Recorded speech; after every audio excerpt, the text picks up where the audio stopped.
नमस्कार, मैं doctor Navneet Sangwal BCom part 1 EFM paper first business economics के लास्ट वीडियो में हम लोगों ने डिमांड फोरकास्टिंग के जो डिफरेंट मेथड्स होते हैं उनको स्टार्ट करा था। उसमें 3 थ्योरेटिकल मेथड्स हैं, उनके बारे में स्टडी करी थी। आज उसी टॉपिक को फर्दर कंटिन्यू कर रहा हूँ। उसमें कुछ न्यूमेरिकल और ज्योग्राफिकल मेथड्स आते हैं जिनका ग्राफिकल रिप्रेजेंटेशन होता है। तो उन मेथड्स में सबसे पहले जो आता है वो आता है फ्री हैंड कर्व, मुक्त हस्त रेखा विधि। फ्री हैंड कर्व मेथड में क्या होता है, पास्ट के जो डेटा अपने पास में होते हैं उनको एक डायग्राम में प्लॉट करा जाता है। फिर नेक्स्ट ईयर की डिमांड है उसको फर्दर मेजर करा जाता है। अब इसमें जो डिमांड कर्व निकालने वाला पर्सन है कंप्लीटली उस पर डिपेंड करता है कि वो कर्व को कौन से डायरेक्शन में लेके जाता है। जैसे यहाँ पर फॉर एग्जाम्पल मैंने लिखा है, ईयर लिखे 2002 टू 2007। मान लीजिए 2008 की डिमांड है, वो कैलकुलेट करनी है। डिमांड के तौर पर यहाँ पर बैंक क्रेडिट लिखा है और ये अमाउंट है वो लैक्स में है, जैसे 2 लाख, 3 लाख, 4 लाख, 5, 6, 7 लाख, इस टाइप से। तो 2008 की डिमांड अपने को प्रिडिक्ट करनी है ग्राफिकल मेथड से। होता क्या है, जैसे आप इकोनॉमिक्स में डायग्राम बनाते हैं उसी टाइप से इसमें डायग्राम बनेगा। एक्स एक्सिस है, उस पर ईयर आ जाते हैं एंड वाई एक्सिस पे बैंक क्रेडिट, यानी जो वेरिएबल कैलकुलेट करना होता है उसको वाई बोला जाता है। यहां पर ईयर्स के तौर पे 2002, 3, 4, 5, 6, 7 तक गिवन है। मान लीजिए 2008 की डिमांड कैलकुलेट करनी है तो 8 तक मैंने यहाँ पर लिख लिया। ऐसे ही इस साइड क्रेडिट आ जाएगी 1, 2, 3, 4, 5, 6, 7 एंड 8। अब जैसे जैसे इंफॉर्मेशन अपने पास में है उसके हिसाब से पहले तो इसका एक स्ट्रेट लाइन है वो निकालनी होगी। जैसे 2002 में जो क्रेडिट की डिमांड है वो 2 लाख रुपीस है, फिर 3 में 3 लाख रुपीस है, फिर 4 में 4 लाख रुपीस, फिर 5 में 5 लाख रुपीस, 6 में 6 लाख रुपीस एंड 7 में 7 लाख रुपीस। इस टाइप से ये कर्व है वो निकलता है पुराने डेटा के अकॉर्डिंग। अब नेक्स्ट ईयर कोई भी पर्सन है वो डायग्राम का कर्व इस टाइप से भी निकाल सकता है, इस टाइप से भी निकाल सकता है और इस टाइप से भी निकाल सकता है। अब डिपेंड करता है आप पर कि आप ये वाला डेटा काम में लेते हैं या फिर ये वाला डेटा काम में लेते हैं। इसे फ्री हैंड कर्व मेथड बोला जाता है। हालांकि ये मेथड बिल्कुल भी रिलायबल नहीं होता है। फिर उसके बाद में नेक्स्ट आता है, उसे ट्रेंड प्रोजेक्शन बोला जाता है, उपनति प्रक्षेपण।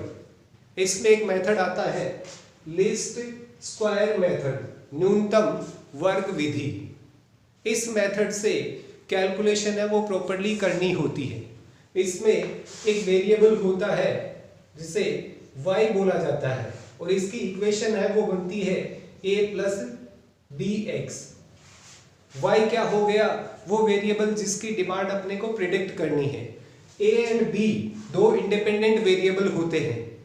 a उसका बेस होता है और b है वो उस पर डिपेंड करता है। ये डेटा अपने पास में गिवन होते हैं ऑलरेडी, यानी a एंड b की वैल्यू कैलकुलेट करनी है, x की वैल्यू ऑलरेडी अपने पास गिवन होती है। जैसे कि यहाँ पर एक टेबल ली है, उसमें ईयर्स दे रखे हैं आपको 2006 टू 2012 तक। फिर उसके बाद में उस ईयर में प्रोडक्शन कितना रहा है पास्ट ईयर्स में, उसे y मान लिया जाता है। वो अपने को गिवन है 40, 45, 46, 42, 47, 50 एंड 46। डिफरेंट ईयर्स में ये अपने को गिवन है। ईयर को यहाँ पर x एज्यूम कर लिया गया है। जैसे 2006 को 1 एज्यूम करा गया, फिर 2, 3, 4, 5, 6, 7। टोटल नंबर ऑफ ईयर्स कितने हैं, 7, इसलिए n है वो 7 हो जाता है। फिर उसके बाद में x का टोटल है वो कैलकुलेट करना है, y का टोटल है वो कैलकुलेट करना है, उसे sigma y and sigma x बोल दिया जाता है। 40 plus 45 plus 46 plus 42 plus 47 plus 50 plus 46, इसकी वैल्यू आ रही है 316। तो सिग्मा वाई हो गया 316। एक्स की वैल्यू कैलकुलेट करना है 3 plus 3 6 plus 4 10 plus 5 15 plus 21 plus 7 28। X की वैल्यू है वो 28 आती है इसमें। इनका टोटल कहना है उसे सिग्मा एक्स बोल दिया जाएगा। एक्स स्क्वायर है वो अपने को कैलकुलेट करना है। एक का स्क्वायर है वो एक होता है, दो का 4, 3 का 9, 4 का 16, 5 का 25, 6 का 36 एंड 49। अब इनका भी टोटल कैलकुलेट करना पड़ेगा। 9 plus 60 plus 25 plus 36 plus 49, ये आता है 140। 140 है वो इसका टोटल आता है। फिर कैलकुलेट करना होता है एक्स वाई, तो एक्स ये है एंड वाई है, इन दोनों को मल्टीप्लाई करना है। 40 को 1 से करेंगे तो 40 आएगा, 45 को 2 से करा तो 90, फिर 46 को 3 से मल्टीप्लाई करेंगे तो 138, फिर 42 को 4 से करा तो ये शायद 168 आना चाहिए, 168। फिर 47 को 5 से करना है 235, फिर उसके बाद में 50 को 6 से करना है, ये आएगा 300, और 46 को 7 से मल्टीप्लाई करना है, ये 322 आ जाता है। फिर इन सब का टोटल भी वापस से करना पड़ेगा।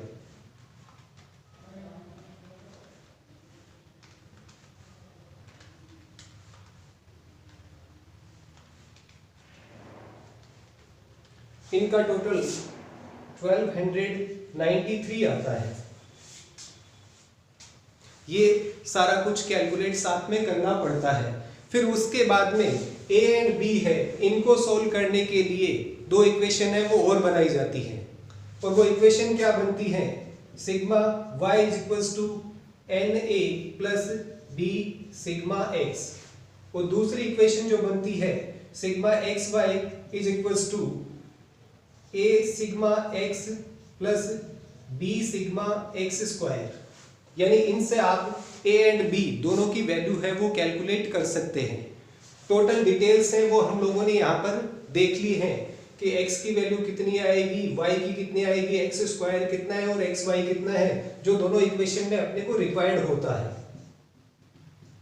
ये इसकी दो इक्वेशन हो गई। फिर फर्दर इन इक्वेशंस को सोल्व करने का काम रहता है। सिंपल इन इक्वेशंस में वैल्यू पुट करनी है आपको। सिग्मा y का टोटल कितना है 316, n कितना हो गया 7a, plus b sigma x, x की वैल्यू है वो 28 है तो 28b हो जाएगा। ये इक्वेशन नंबर 1 हो जाएगी। फिर इक्वेशन नंबर 2 xy की वैल्यू कितनी है 1293।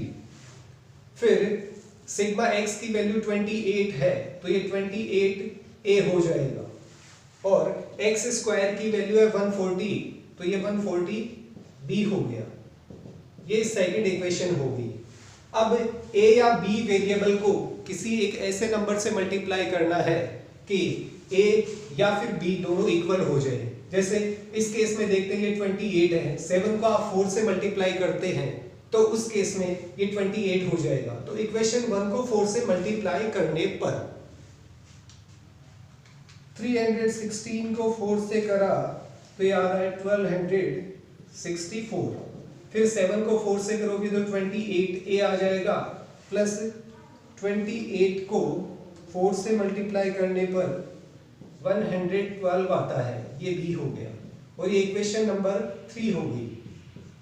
2 इक्वेशन है उसको किसी से मल्टीप्लाई नहीं करा, वो एज इट इज आएगी। 28a प्लस 140b, और ये इक्वेशन नंबर सेकंड है जो अनचेंज्ड है।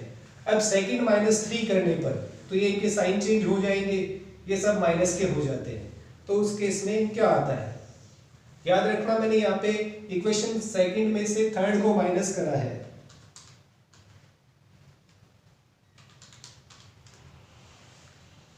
ये आ रहा है 29, ये कट जाएगा। फिर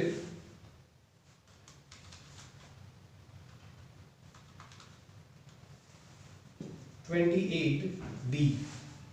अब b की वैल्यू कैलकुलेट करनी है तो 29 डिवाइड बाय 28,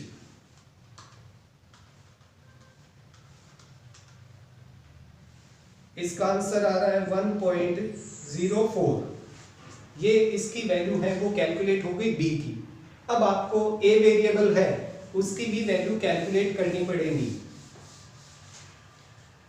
अब किसी भी एक इक्वेशन में आपको ये वैल्यू पुट करनी पड़ेगी। जैसे b की वैल्यू है, मान लीजिए इन्हें इक्वेशन 1 में रखने पर क्या आंसर आता है, तो 316 एज इट इज आ गया, 7a प्लस 28। अब b की वैल्यू अपने पास में है तो इसको 1.04 से मल्टीप्लाई करना पड़ेगा। फिर फर्दर आप इसे सॉल्व करते हैं, 316 आ गया, 7a प्लस 28 को 1.04 से मल्टीप्लाई करना है और ये आ रहा है 29.12। अब 7a इज इक्वल्स टू 316 में से 29.12 लेस करने पर ये आता है 286.88।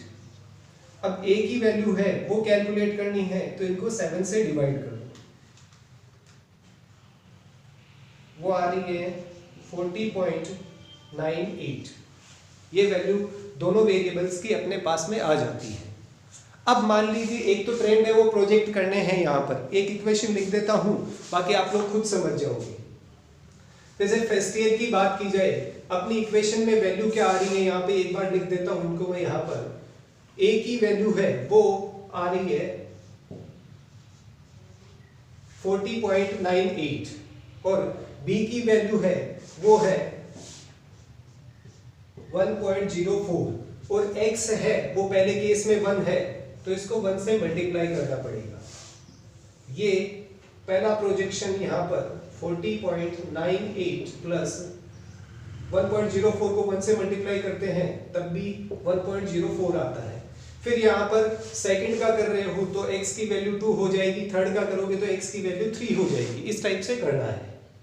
अब फर्दर इसे मान लीजिए तो 2012 था, यहाँ पर आपको ये कह दिया जाए 13 की मांग है, वो आप प्रेडिक्ट करें या उसको फोरकास्ट करना है। अब आप लोगों ने यहाँ पर देखा 12 में x की वैल्यू आती है 7 और ये कंटिन्यूटी में है। अब आप 13 पे जाओगे तो x की वैल्यू आएगी 8 और मान लीजिए यहाँ पर मैं 2013 की प्रेडिक्शन कर रहा हूँ डिमांड की। फॉर्मूला अपना क्या है, y is equals to a plus bx। y की वैल्यू है वो अपने को कैलकुलेट करनी है, a की वैल्यू है वो 40.98 है और b की वैल्यू 1.04 है और x यहाँ पर 8 हो जाता है। अब 2013 की डिमांड क्या होगी वो कैलकुलेट करना है। 1.04 को 8 से मल्टीप्लाई करा और a की वैल्यू उसमें ऐड कर दी जाती है तो y की वैल्यू फाइनली यहाँ पे 49.3 लाख टन या जो भी ये आप टन में या क्विंटल में इसे मेजर करते हैं।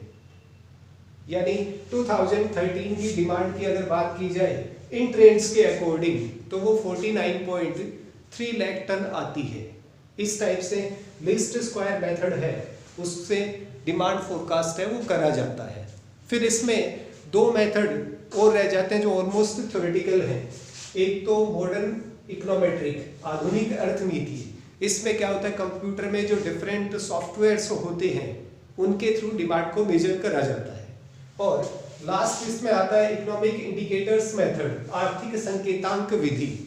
इसमें क्या आता है, एक तो जीडीपी के डेटा आते हैं, जीएनपी के डेटा आते हैं, फिर उसके बाद में इंडस्ट्रियल प्रोडक्शन के डेटा आपके पास में आते हैं, पर कैपिटा इनकम के डेटा आपके पास में होते हैं। यानी इकोनॉमिक्स में जितने भी मेन डेटा हैं वो अपने पास अवेलेबल होते हैं।